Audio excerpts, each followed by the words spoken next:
Hello' হাই, মই পূৰবী। মই edit কৰাত ইমানো প্ৰ' নহয়, যিকণ পাৰোঁ সেইকণে কৰোঁ আৰু কিছুমান ভিডিঅ'ত একেবাৰে নকৰোঁ কাৰণ সময়ো তেনেকৈ নাপাওঁ। কলেজৰ পৰা আহি ভাগৰ লাগে আৰু এডিট কৰিবলৈও মন নাযায়। তেনেকৈ প'ষ্ট কৰি থৈ দিওঁ কাৰণ মেমৰিবোৰ যাতে পিছলৈ চাই থাকিবলৈ পাৰোঁ।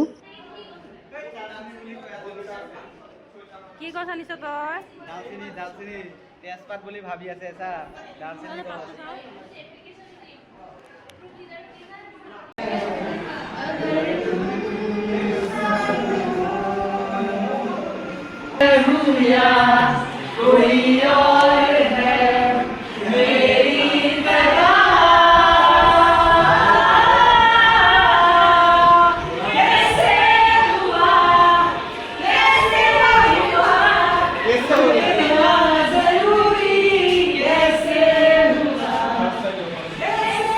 এইটো ভিডিঅ' ঠিক তেনেদৰেই আছে, ইমান বেছি এডিট কৰি থকা নাই। যিকেইটা ভিডিঅ' আছে লগাই দিছোঁ আৰু ভইচ অভাৰ দিছোঁ। আজিলৈ আহিছোঁ, বাই। আৰু নেক্সট এটা ভিডিঅ'ত আপোনালোকক সকলোকে লগ পাম।